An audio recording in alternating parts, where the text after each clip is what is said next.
kulanti wacan oo wanaagsan daawadayaal ku soo dhawaada warka caalamka ee TV-ga Somali Cable oo kaga imaanaya studio uu ku leeyahay magaalada Nairobi waxaana warkan la socodsiinaya anigu Cabduqaadir Jiijile qodobada ugu waaweyn waxaa kamid ah maamulka gobolka Banaadir ayaa afur waxa ay u sameeyeen ergadii ka socotay maamul goboleedyada dalka kuwa uu ka qayb galayay shirka dib u heshiisiinta ee ka socda magaalada Muqdisho ee caasimadda Soomaaliya munaasabad lagu xuseeyo maalinta caruurta Afrika ayaa waxa lagu qabtay magaalada Beledweyne ee xarunta gobolka Hiiraan hay-adda bisha cas ee Imaaraadkana waxa ay afur raashin gaarsiisay dadka danyarta ah ee ku dhaqan degmada Boondheer ee gobolka Banaadir xilli roob mahiigaan oo ay ku dirsadeen dadka iyo dunyada ku dhaqan magaalada Kismaayo oo ka da'ay magaaladaasi ayaa waxa ay codsanayaan dadka barakacayaasha in la soo gaaro gargaar mid kamid ah nabadoonnada Soomaaliyeed ee doorka ku leh siyaasadda Soomaaliya oo gaaray deegaanka Garas Baalley ayaa wuxuu ugu baaqay dadka xuduudaha la leh deegaankaasi inaysan ku soo xadgudbin waxa uu hadalkaasi jeediyay xilli si weyn loogu soo dhaweeyay deegaanka Garas Baalley daawadayaal intaas waxay noqon doonaan qodobada warka caalamka ee TV-ga Somali Cable waxa daawan doontaan goor iyaga oo fidsan balse ku soo dhawaada qadar adeega bulshada. Assalamu alaikum. My name is Hussein, the director of Niels Furniture Design UK. We are known to be the leading Turkish quality and luxury furniture suppliers in the UK. And also, we are known for the good relations with the Somali community. Did you know that Niels Furniture Design has also helped Somali charities such as Ikhlas Foundation? If you want to contribute in our help to the Somali children in need, buy your furniture from Niels Furniture Design and tell your loved ones and friends as well to do the same, because what we take, we give back. Therefore, call the number below and tell us what furniture you need and we will be happy to help. See you soon inshallah. Assalamu alaikum.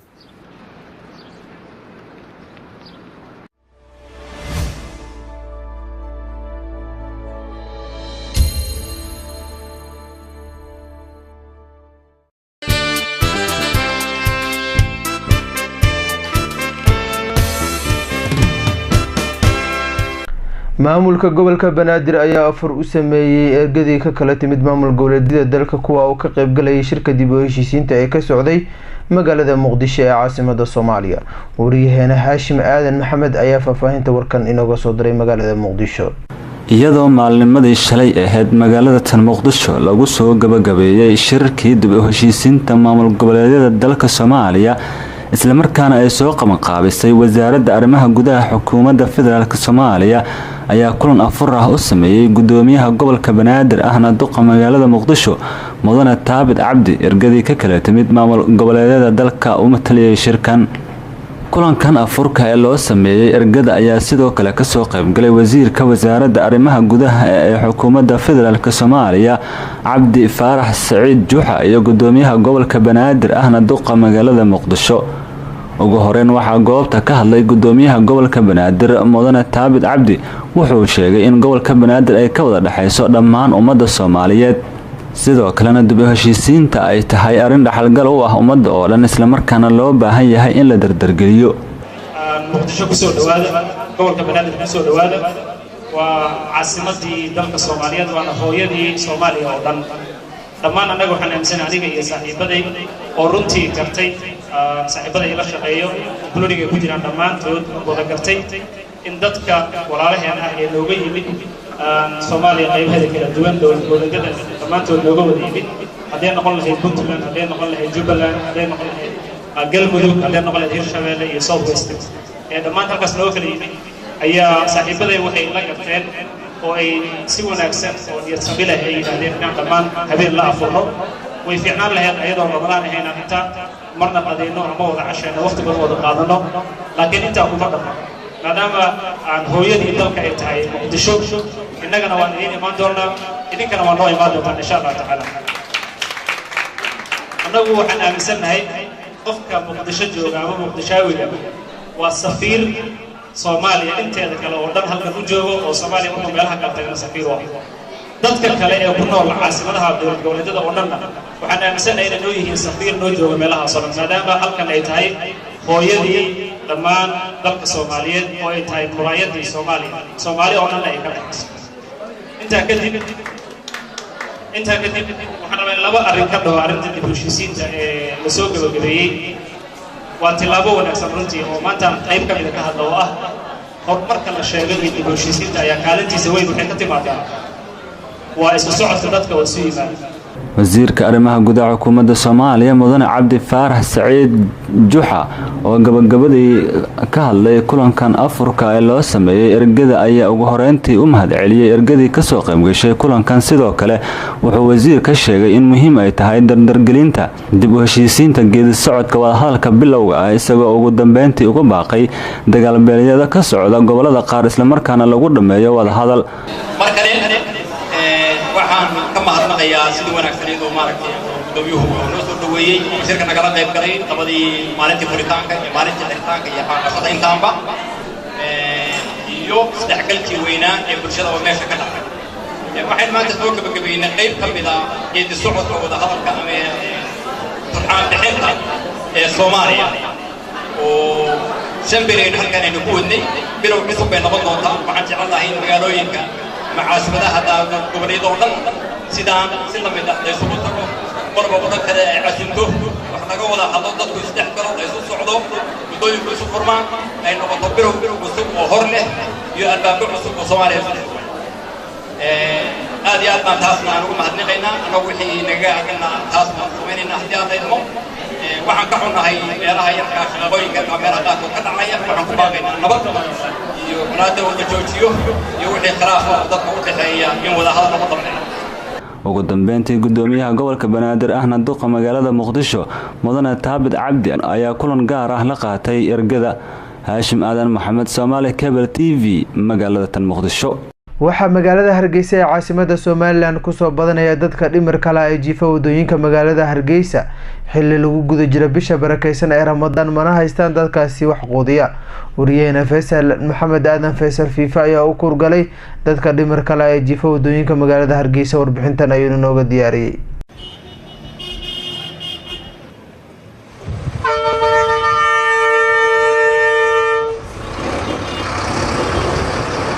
magaalada Hargeysa waxay caasimadu tahay geeyiga Soomaaliland waa magaalo xiligan gudaheeda ku nool yihiin tiraahan dad lagu qiyaasay inaan ka yareen 1 milyan isla markaana marba marka ka dambaysa sii fidaysa siina badanayaan bulshada gudaheeda ku nooli marka uu waagu bariyo shacbiga Hargeysa ku dhaqani waxay u kala jarmaadaan jooyin kala duwan si ay u raadsadaan arsaaqada eeba ku galadayo ulana soo baxaan quuta daruurigooda maalinimo ee ku quudinayaan qoysaskooda iyo sidoo kale nafahooda waxaa beddelkeeda gudaha Hargeysa ku nool tiro badan oo iyagu dhankooda awood u lahayn inay la soo baxaan arsaaqada ee bawgaladay waana dadka dhimirka wax ka qaba waxay inta badan ku nool yihiin goobo u badan kharaabado iyo sidoo kale gudaafado waxaanay saaxiib dawla yihiin dhibicda roobka falaadhaha eedda iyo sidoo kale dabeelaha dhaxanta wata ee habeennimadkii waxay inta ugu lamaan haraadka iyo gaajada ma helaan cuntooyin goobaha ay jiifaan ugu yimaada waxayse inta badan xoogsi ugu tagaan goobaha macmacaalayaasha iyo sidoo kale hudheelada Hargeysa ku yaala oo midba intii Ilaahay uga qadaray uu ka helo hambo amba hadha hadba dadka qaarkiis sida u yaqaanaan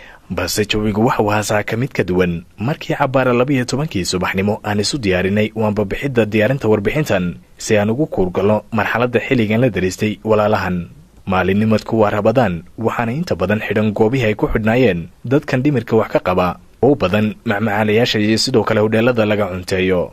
waxaanay intooda badan dul heehaabayaan hudheeladii cuntada ay ku barteen oo haawanaya halka qaarkoodna ay ku nagaadeen goobihii hoyga u ahaa balse daqiiqada kooban waxay indhahaygu qabteen dhalinyaro iskood isku xilqaantay islamarkaana ku howlan gaadhsiinta cuntooyin ay ku soo diyaariyeen xaafadahooda islamarkaana ay wakhti badan geliyeen waxa ay wataan gaadhi u gaara waxaa saaran cuntooyin waxa ay ku bixiyeen qarash dhankooda ka yimi waxaan kala sheekaystay sababta xilligan ku kaliftay inta sano ay soo wadeen iyo caqabadaha ay kala kulmaan Suur Maxamed Beyle waa mid ka mid ah haweenkii iyo dhalinyaradii aan goobtan kula kulmay iyagoo ku fogan quudinta dadkan tabaalaysan ee dhimirka wax ka qaba ee hoyga u ah goobahani waxaan bilownay 2015 sanadkanna waan wadnay Ramadaan waxaan bilownay markay 10 ahayd sanadkan arintan waxa weeyaan basically inaan dadka xanuunsanaya dhimarka ka qabo inaan qado u qaybino qadadaas oo qado guri lagu soo kariyay oo qadadii qofte aan dhimarka waxba ka qaban oo cuni lahaay oo si fiican loo soo kariyay qadada duhurkii ayaan soo xidhnaa sharaab iyo biyo ayaan u qaybinaa dadka dariiqyada jiifa ee dhimarka wax ka qaba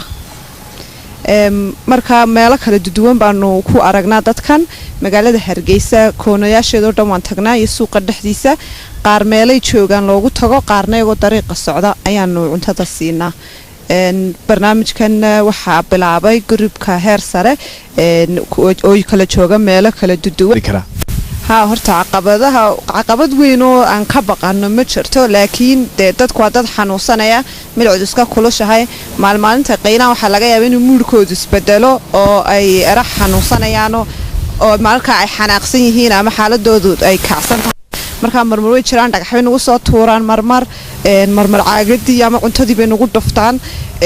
inta badanna horta alxamdulillah wax dhibaato nagamay soo gaadhin oo wax dhibaato kalamaan kulmin laakiin way jirtaa marmarkaas oo kalena waxaan isku daynaa inaan risk assessment sameeyno markaan qofka aragno xaaladiisu kacsan tahay inaan ka dhaqaaqno ama aad yar aanu weydiino cuntadan ma cunaysaa duulaada maya ama ma jirta cid u maqan iyo eel u qodan bulshadan tabaalaysan ee la tiicaysa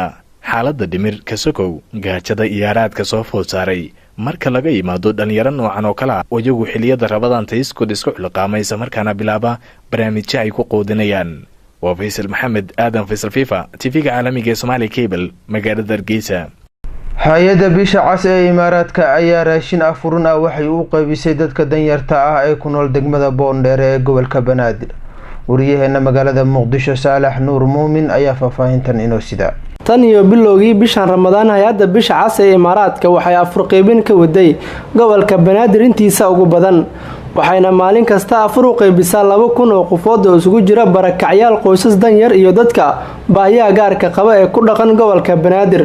dadkii ka faa'iideystay afurka ayaa ugu mahad celiyay hay-adda bisha cas ee imaaraadka afurkan ay maalin walba u sameeyso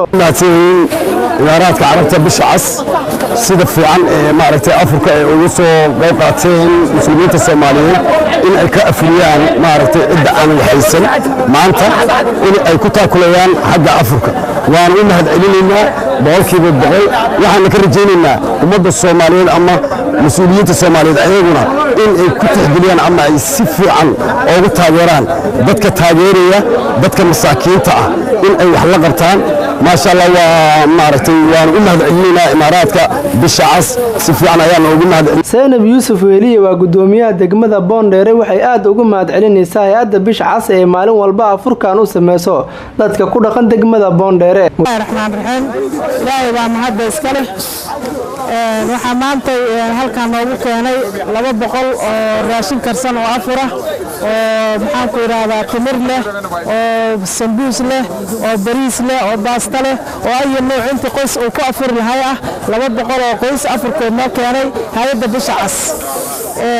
waxaan maxay u qaybinay oo ilaa hadda aan u qaybinayna arkaysiin oo inay ku afuraan hadii ilaahay ira ku afuri doona 200 oo qoys oo dadka ugu nuglaa degmada ah oo dad u baahan ah xilli loo baahan yahay oo Ramadaan lagu jiro dadka dayarta ah ayaanu maxay soo xulnay oo u yeernay ka bacdina ilaahay yiraahdo caawa ay maaragtay jaalsata ay ku afurayaan ilaahay baa mahad iska leh waxaan u mahad celinaynaa hay'adda bisha cas iyo in alle intii ka qayrka ka qayb qaadatay oo ummadda masaakiinta oo waxba haysan ugu tala gashay inay maxaan ku yiraahdo hal habeen baa ay afuriso waan soo dhaweynaynaa waan ku mahadsantahay hay'adda bisha cas iyo in alle intii ka qayb qaadatay way ku mahadsan yihiin ayagana waxaan leeyahay inta kale oo wax baxsan ku daysada hay'adda bisha cas iyo dadka la midka oo qayriyada ah oo qayrka bixinaya ku dayda oo ummadda maxay tahay barnaamijka lagu jiraa masaakiinta oo waxba haysan yaani oo keena waxay ku afuraan adduunka aqrab wada anfacaysaa wadooyinkii u dambeeyay hay-adda bisha cas waxay afurin ka waday degmooyinka gobolka Banaadir iyadoo ayna ka faa'iideysteen dad gaaraya 42,000 oo qofood oo ku kala dhaqan gobolka Banaadir Saalax Nuur Somali Cable Muqdisho siyaasiga Cabdiqaadir Cali Obsiye ayaa si weyn u soo dhaweeyay qodobadii ka soo baxay shirkii dhexmaray maamulka Qaatumo iyo Somaliland oo ka dhacay magaalada Hargeysa ee caasimadda Somaliland siyaasi cabdiqaadir cali obsi oo hore u shaaciyay inuu yahay musharax u taagan qabashada xilka madaxweynenimo ee Somaliland si ka madax banaan asxaabta siyaasadda xilligan ka jira Somaliland ayaa xilligan waxa uu si weyn u soo dhaweeyay go'aamadii ka soo baxay shirkii wada hadallada u dhaxeeyay Khaatumo iyo sidoo kale Somaliland ee maalintii shilay lagu soo gunaanaday Hotel Ambassador waxa uu tilmaamay in arrintaasi tahay mid guul waa shacbiga iyo xukuumadda waxaan leeyahay markii hore reer Khaatumo waan soo dhaweynaynaa professorka iyo ciidda la socota iyo dhammaan reerkoodaba iyo dhammaan gobolada ay ka soo jeedaan waxaan leeyahay soo dhaweynaa welcome gacmo furan waa wadankiini dalkiini heshiiskana waxaan ilaahay ka baryaynaa oo bil Ramadaan inuu kiimira dhala ee dadkii danka anfaca uu noqdo baan ilaahay ka baryaynaa intaas waa soo dhaweyntii heshiiska waxaan se leeyahay ninkii la oran jiray Faarax Galoolay ayaa daartii jirtay markii xamar uu ka dhisay wuxuu ku yiri walax baa dhiman buu yiri anigu waxaan leeyahay laba walxood baa dhiman labada walxood mid weeyaan waa tii inta badan aynu ololeeyno waa in dastuurka la furo taasoo ayagana ay soo dhaweynayaan xaqoodana ku helayaan kana tartami kalayaan kana noqonayaan kuwa ka tartama marka insha Allah taala mustaqbalka wadanka iyo doorashadan madaxweynaha soo socota waxaan leeyahay hal furo dastuurka waana ku adkeynaynaa horena ololaha in badan ayaan ugu jirnay qaybna way ka qaadanaysaa ayaguna si ay xaqooda u helaan taa waan ku adkeynaya waxaan leeyahay waa walaxda dhiman ee hal furo dastuurka walaxda labaad waxaan leeyahay Soomaalida waxa uu caado ama dhaqan u ah in markay hadlaan ama ay go'aan gaaraan ama heshiis ay gaaraan inay noqdo had iyo jeer hadalka waanu midho dhalin had iyo jeer ama heshiiska ay gaareen ama fikirka iyo waxyaabaha isleeyeen qabta aanu noqonin mid qaangaadha ama ay midho dhala oo uu noqdo had iyo jeer waana tan ka digayo uu noqdo sidii dadka murqaansan waa waxyaabaha dhaqanka Soomaalideena u badan dadka murqaansani guri bay dhisaan markuu murqaanku ka baxana uu dumaa waa tan ka digaya heshiiska waxaan leeyahay hal adkeeyo wixii lagu kordhin karana ha lagu kordhiyo yaanu noqonin heshiiskaasi sidii dadkii murqaansana yaanu noqonin oo kale waxaan kala doonayaa inaan ku daro ayadana goorma ayaa waxaan la isla soo qaaday ama heshiiskan la gaaray ama wanaagan la arkayo in la gaarayo goorma ayuu noqonayaa mid midho dhala ama se la gaaraya ama uu run noqonaya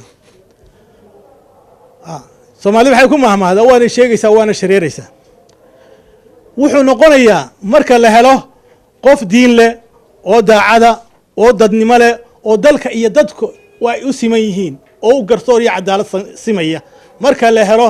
ayaa waxa lagu riyoonayo oo dhame ay rumoobayaan weeyaan Faisal Maxamed Aadan Faisal FIFA TV caalamiga Somali Cable magaalada Hargeysa xilli roobo mahiigaana ay ka da'ayeen magaalada Kismaayo ee xarunta gobolka Jubbada Hoose ayaa dadka barakacayaasha ay ku dhaqan magaalada Kismaayo waxa ay ka codsadeen hay'adaha gargaarka iyo maamulka Jubbaland inay la soo gaaraan deeq raashin ay ku maareeyaan xaaladda adag oo xilligan haysata wariyaheena Saabir Cabduqaadir warsame Saabir Honest ayaa warbixintan inooga soo laaliyay magaalada Kismaayo xilli magaalada Kismaayo ee xarunta gobolka Jubbada Hoose ay ka da'ayaan roobab aad u xoogan ayaa qaar ka mid ah barakacayaasha ku dhaqan magaalada Kismaayo ee xarunta gobolka Jubbada Hoose waxa ay ka codsadeen hay'adaha gargaarka iyo sidoo kale maamulka Jubbaland in ay caawiyaan isla markaasina ay ku tabarucaan meel ay ka galaan roobabkan xoogan ee ka da'aya magaalada Kismaayo waa kuwan qaar ka mid ah oo ka hadlaya arrimahaasi anigoo Saadiya Xaaji Cabdiqaadir walaalayaal waxaan iga codsanaynaa meeshan in daryeel nooga soo gaarsiisiin baca u baahanay meeshan roob baan ugu hay geed baan kor taaganahay hoostiisa aan ku jiraa geedkii bac ahaan oo hoos dugaalsanahay dhaxan baa meeshan ugu haysa walaalayaal waxaan iga codsanaynaa wax allaala waxaan ugu awoodi kartaan inaad noo soo dirtaan meeshan qaxooti fara badan baa ku nahay maxay ahayd tahaanta biyaha jubbo maxay ahayd walaalayaal ilmahayga waa kan saaki ilaa hadda roobka ilaa xalin ugu da'ay saaki jikada biyaha ku aruureen maxay ahayd wax aan oo meesha jikada aan ugu kor bac wax aan ugu daboolanaya malaha bismillaahir rahmaanir rahiim alxamdulillaahi rabbil caalamiin ana magacayga ku bilaabay farxiyo xujaale aadan liibaan waxaan ka hadlayaa kaamka jubba waxaan rabnaa waxaan nahay dadka masaakiinta walaalaheena oo baahan oo ku imaaday awaaraha iyo dhibka iyo deegaan kasta ka imaaday 12 gobol oo isla helin ka imaada baan nahay waxaan ka codsanayaa walaalaha Soomaaliyeed culimada diinka salaadiinta madaxweynaha guddi aan ka wada codsanaynaa inay na soo caawiyaan xalayga meeshan aan ku jiifana roob baa nagu haya biyo baan dhex jiifnaa bismillaahi raxmaani raxiim aniga hooyar xuseen aadan ka imaaday baadiya dhisheeg waa ka soo cararay waqti ilaahay waa kuroon yahay 3 bilood meeja yaan buul ku dhistay ummad ilaahayna meeja isku imaatay ku golka imaaday iyo ku gabiilka imaaday intaba way isku imaadeen wax meel kale ka imaaday meeja ma joogo marka walaalahayna waxaan ka codsanaynaa waqtiga lagu jiro waa arkahayeen soonkii soo dhawaaday oo iid iyo wax walba aan rabno ilaahay waa ku roon yahay bacoonan weli aanan helin ilaahay ku roon yahay aad arkaysiin gurihii idinka bacad indhaha haysaan wax la saaray aan lahayn ilmihii iyo bilcaantii iyo makaxdii isku baaba'day oo maajid isku dhawaasan yahay gaajadii waxaa nooga dhantay ilaahay ku roon banaanka aan fadhino bismillaahi raxmaani raxiim aniga maxamed sheekh ukur xaaji usmaan oo kaamka hanta biyaha Jubbo waxaan ka codsanaynaa dadweynaha Kismaayo ama hay'adaha waxaan ka codsanaynaa dadka xilliga ay joogan xilli roobeed waaye waqti gaaban oo roob aad iyo aad 3 maalmood 5 maalmood 10 maalmood roob asaay waaye waxaan ka codsanaynaa dadka hay'adaha inay soo gaaraan bac ay soo gaarsiiyaan mid koowaad xilligan roobaha dhacaan waxa ka dhashay badanaan macnaha xilli macnaha caafimaad darro waxaan ka codsanaynaa daaweyn inay dadka ay soo gaaraan dadka ay soo gaarsiiyaan mid kale saddexaad ka codsanaynaa waxa waaye xilli ciideeda lagu jiraa dadka si ay uga qayb qaataan xilli ciideedka in dadka farxad ay la qaybsadaan dadka inay soo gaaraan si kastaba ha ahaatee cabashadan dadka barakacayaasha ah ayaa ku soo aadayso xilli roobab xooggan ay ka da'ayaan magaalada Kismaayo isla markaasina barakacayaasha ku sugan magaalada Kismaayo aysan haysan meel ay ka galaan roobabkan xooggan ee ka da'aya magaalada Kismaayo Saabir Abdulqaadir Rusame Saabir Honesty telefishinka Somali Cable magaalada Kismaayo mid ka mid ah nabadoonnada Soomaaliyeed ee doorka siyaasadeed ku lahaa Soomaaliya oo gaaray deegaanka Garisbaalley ayaa wuxuu ugu baaqay degmooyinka xuduudda leh deegaankaasi inaysan ku soo xadgudbin deegaanka Garisbaalley hadalkaasi waxa uu ku yiri xilli soo dhaweyn ballaaran loogu sameeyay deegaanka Garisbaalley wariyaheena Cabdicasiis Cabdullaahi Riyali ayaa inooga soo diray warbixintan magaalada Muqdisho deegaanka Garisbaalley ee dowladka magaalada Muqdisho ayaa maanta waxaa si weyn lagu soo dhaweeyay nabadoon Axmed Gaari waxaana gudoomiye ku-xigeenka arrimaha bulshada Cabdullaahi Cabdi Maxamuud uu sheegay in maalmihii ugu dambeeyaba deegaanka Garisbaalley uu jiray dhibaatooyin dhanka xuduudaha oo kaga imaanayay qaar ka mid ah degmooyinka xuduudda leh waxaana u sharaxay gudoomiye ku-xigeenku sida ay wax u socdaan nabadoonka oo deegaanka aad lagu soo dhaweeyay nabadoon soo dhawow waa deegaankaagii aad ka soo jeeday adeer baryahan xoogaa qasbaan haystay ka socda dhiman daris nala ah ee dayniile waxaan rabnaa marka arrintaas si ikhyaarnimo walaalnimo ah sharaf leh inay ku dhammaato annagu cidna duulaan kuma ihin cidna gardarrasan mayno waa deegaankanagii waraaqaan u wadanaa sharci baan u haysanaa dukumentiga inoogu qoran tahay waxaa noo qoran qof mas-uula wixii u qoraabaa noo qoran takareetana la ku magacaabay deegaanaa noo qoran weli degma maanaan gaarin insha allahu haddii alla idmana waan gaari doonnaa waxaan rabnaa marka in las xushmeeyo walaalaha dayniile waxaan ka codsanaynaa walaalayaalow na xushmeeya waa idin xushmaynaynaa fawda way dhammaatay dagaal wuu dhammaaday qas wuu dhammaaday 25 sanaan aan ku baaba'na dowladnimaan qaadanay walaalayaalow dowladnimada ayaana deeqda dukumentiga noo qoran waa deegaan degmo dayniile annagu kuma haysano xuduudna nalama leh annaga xuduud waxaa nala hodan inay inta soo boodo garas deegaanka Garisbaalley ay kusoo degmo kusoo boodaysaana waa qalab waxaan leenahay madaxweynaha ra'iisul wasaaraha wasiirka arrimaha gudaha gudoomiyaha gobolka Banaadir ha soo fargeliyeen dulmiga qaawan oo ay dayniile wado ha soo fargeliyeen waxa ka qabteen deegaanka ha yimaadeen sida wax uga jiraan ha arkeen waa magaalo la dhihi karo haddaysan laba degmo noqon karin waa degmo doon Axmed Cali Xasan Axmed Gaari oo dhankiisa ka hadlay deegaanka iyo qaabkii lagu soo dhaweeyay ayaa ugu baaqay dowladda Soomaaliya inay aqoonsato deegaanka Garas Baaley si uu noqdo degmo isku filan maadaama ay tahay deegaan kheyraad fara badan leh waxaana codsaday dowladda Soomaaliya inay mar soo booqato isagoo ugu baaqay deegaanada xuduudda leh inay xadgudub ka joojiyaan deegaanka Garas Baaley oo nidaamka xuduudaha la dhowro degmada Garas Baaley aniga saaka waa arkay waxa la tusay waxyaabo badan oo aan laftayda ku ogeyn degmadu inay leedahay waxa la tusay warshadii galeyda waxa la tusay isbitaallo kala duwan waxa la tusay xafiisyo ka kooban intii degmo leedahay waxaan leeyahay marka degmadan waxay ka mid tahay degmooyinka gobolka Banaadir haddaysan magacawnayn oo dowladdu magacaabina waxay ku qurux badnaa lahayd in la magacaabo in la aqoonsado aniga maanta maasha Allah haddaan arkay haddaan awood u leeyahay dikratada horaan ka sii lahay laakiin sabir awood ma leh Garas Baaley waxay ka mid tahay deegaanada iminka soo koraya ee ku yaala magaalada Muqdisho waana deegaan isku filan dhanka dhaqaalaha markii loo eego bilicda iyo kobaca dhaqaale deegaanka uu sameeyo Cabdicays Cabdullaahi Maxamed Cabdicays Soomaali Cable Garas Baaley Muqdisho munaasabad lagu xuseeyay maalinta caruurta Afrika ayaa waxa lagu qabtay magaalada Beledweyne ee xarunta gobolka Hiiraan sida uu faahfaahinta warkan inoogu soo diray wariyaheena Maxamed Qadar Social munaasabadan oo ahayd Mr. Hersara loo soo qabanqaabiyay laguna maamuusay maalinta caruurta Afrika ayaa waxa lagu qabtay magaalada Beledweyne ee xarunta gobolka Hiiraan waxaana ka qayb galay xubno ka tirsan maamulka gobolka Hiiraan munaasabada ayaa ahayd Mr. Hersara loo soo agaasimay iyadoona lagu soo bandhigay waxyaabaha kala duwan ee lagu soo bandhigo maalmaha caruurta iyadoona ay ka soo qayb galeen caruur aad u tiro badan kuwaas oo laga soo ururiyay 4 xaafadood ee magaalada Beledweyne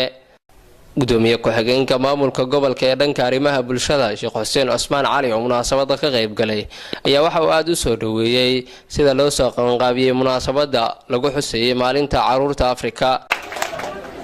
maanta waxaan ku faraxsanahay inaan idin kala qayb galo maalinta caruurta Afrika runtii maamulka Hirshabeelle waxaa sharaf u ah sanadkii labaad aan hadda ka qayb galayna hawshaan oo hadda aan wadno sanadkii hore anaga Hirshabeelle meena markaas gobolka Hiiraan aan ahayn laakiin hadda waa la balaariyay baashi waxa waa dawlad goboleed ay noqotay Hirshabeelle ahaan idinka qayb galaya maanta aan idin la fadhiyaa caruur laga soo aruuriyay ama laga keenay laga soo xulay aan ilaa magaalada Beledweyne afarteeda xaafadood oo ilaa hadda 300 horteeda ay fadhiso runtii aad aan ugu faraxsanahay marka waxaan waa dardaaran inaan idin sameeyo caruurtu waxaan aragnay dagaalada hadda jira iyo dagaalada sukeeyo waxaa loo adeegsadaa caruurta loo adeegsadaa caruurta waa la askareeyaa maamulka Hirshabeelle wuxuu ka soo horjeedaa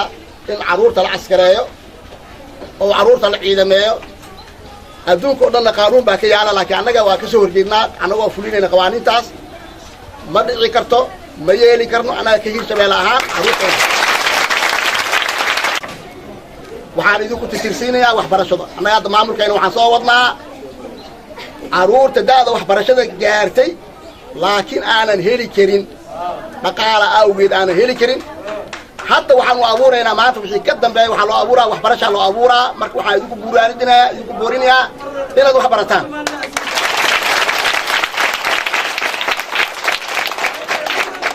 waxbarashada waxay dhisaysaa mustaqbalkaada waxay dhisaysaa shakhsiyadaada waxay ka saaraysaa jaahilnimaday ka saaraysaa marka hadda insha Allah waxaan la kulmay hadda arday badan oo aan arkay runtii qaar dugsi dhexe dhigta qaar dugsiga hoose dhigta qaar dugsi sare dhigta inta badan aadan ugu faraxsanahay laakiin inta dhiman waxaan rabnaa hadii ilaahay raade inay waxbarashada ku soo biiraan annagana ka maamul ahaan waa garab taaganahay inaan waxbarashadaas aan gacan ku siino waliba waxbarasho free aan abuurno oo beesa la'aan ah dhawaan waxaad arki doontii 4 xaafadood xaafad dawladaag ay ka mid tahay Buundaweyn Xaawataako Kooshin iskuulaadan ka abuuri doonaa oo beesa la'aan ah laakiin maxaa laga rabaa idinka inaa iskuulaadkaas timaadaan wax barataa idinka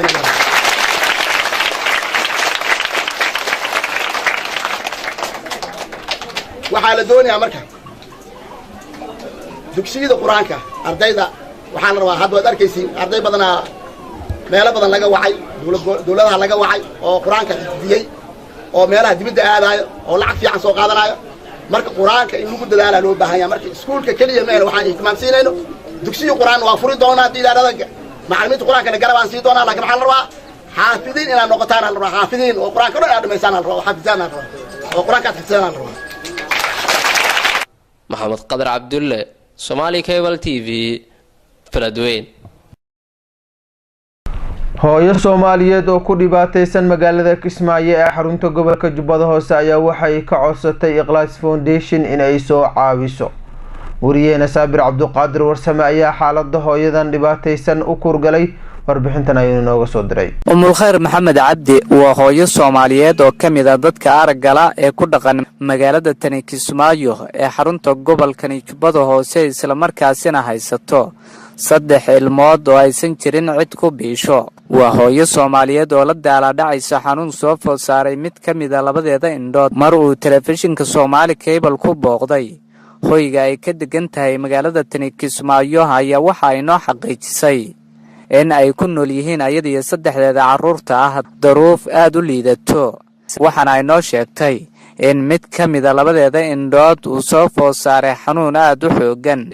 Khayr oo hadalkeeda sii wadato ayaa waxa ay intaasi ku dartay in lagu leeyahay deymo fara badan oo looga yeeshay madrasa ay dhigtaan 3 ilmood oo ka weheshanaya adduunkan hooyadood oo arag la'aan ah waxaana Khayr Maxamed Cabdi ay hay'adda Ikhlas Foundation ka codsatay in ay caawiyaan isla markaasina ay ka saacido bixinta deymaha looga yeeshay madrasada ay wax ka bartaan ilmaheeda iyo sidoo kale qutulyoomkooda waxana ay sheegtay bismillaah awalan ilaahi subxaanahu wa tacaala ayaa mahad iskale na keenay koonkana ina irsaaqa ثم انت كبعدي waxaan u mahad celinayaa walaalaha TV-ga Somali Cable ee ugu soo booqday xarunteeda Ilaahay dartii ayagoo ugu soo booqanaya iyo Ikhlas Foundation oo walaalaha Ilaahay khayr ha siiyo iyagana Ilaahay Rabbiga Raxmaanka inta muslimiin oo gargaartay inta gargaari doontana Ilaahay Rabbiga Raxmaanka jannatul firdaws Ilaahay Rabbiga Raxmaanka ku kulmiyo beednaha uga dhisay insha Allah hadii xaaladeeda guud walaal aan ka warbixiyo waxa weeye waxaan ahay gabar Soomaaliyeed ama hooyo Soomaaliyeed hadba saad u taqaanaan 3 wiil ayaan haystaa alxamdulillah xaaladan arag la'aanta ahna way ii sugnaatay Ilaahay baa mahad iskale waan ku qanacsanahay inta kadib waxa weeye waxa kale oo ila soo gudboonaaday in deema la igu yeeshay ilmaha yar yarka awgood aniga aanan u shaqaysan karin cid igu caawinaysana aysan jirin marka walaalaha muslimiinta ee Ikhlas Foundation waxaan ka codsanayaa in ay ilmahaas Ilaahay dartiis ay igu kafaalo qaadaan noloshayda caafimaadna ilba ay xanuunayso oo indhaha way ka kala weyn tahay sida muuqaalka idin muuqda marka isha dhakhtar inaan u helo iyadana waa laga maarmaan ilmahaas yar yarkaana guriga hadda aan deganahay isxaan baan ku deganeen muddo 9 sano aan ku nooleen 3 caruur aan ku dhalay 8 jir baa igu weyn mid sanadkii 5aad galay baa igu yar dhamaantoodna madrasay dhigtaan alxamdulillah Ilaahay baa mahad iskale haddana waxaa la sheegay in guriga uu iib yahay marka walaalaha muslimiinta waxaan Ilaahay dartii uga codsanayaa ilmahaas yar yarka ah meel aan ku haysto Ilaahay Rabbiga Raxmaanka dartiis inay igu qabtaan bal ka waran isha xanuun sidee ah kugu haysaa meeqa sanaad ka xanuunsanayeen bismillaah aniga 26 sano adduunka ku noolahay 26 sanana iyo dhul maanan arkin waa xanuun dhalasho ah waan ku dhashay arintaas ayada alxamdulillah ishana aad bay u weyn tahay idnaha kale way ka weyn tahay mar baan dhakhtar Soomaaliya magaalada Muqdisho u tagay dhakhtarkii wuxuu igu yiri biyo waxa ku furan xadkeeda ka baxsan biyahaasna hadee xididkeeda dhakhtar yaqaan oo xiri yaqaan umba fiican oo biyahaas in laga xiro ayay u baahan tahay waxa ay muuqato labada indhood inay kala weyn yihiin oo ilaa ay zaid u weyn tahay ayna ka muuqato caalar biyo ay ku jiraan xanuun intee la eg bay kugu haysaa wallahi walaal xanuunka alxamdulillah xilliga kuleelka ah oo kale marmarka qaar kooma ayaan la galaa xanuunkeeda way bararaysaa xadkeeda ka baxaysaa marka kaniinka xanuun baabiyaa baristimoolka xataa waxba iima taro hay-adda walaalaha ee kheyr allah siiya iyo tv-ga Somali Cable ilaahay ha barakeeyo iyaga Ikhlaaska Foundation waxaan ilaahay dartii ooga cadsanayaa in ay hooy ilmahaas yaryarka aan ku haysto wuxuu doonayaba ha ahaada ilaahay rabbiga raxmaanka iyagana ilaahay inuu hooy jannada ooga dhiso baan ilaahay ooga baryaa inay ilaahay ilmahaas ilaahay dartiis ee hooy iyagu sameeyaan Saabir Cabdulqaadir Rasmi Saabir Honesty telefishinka Somali Cable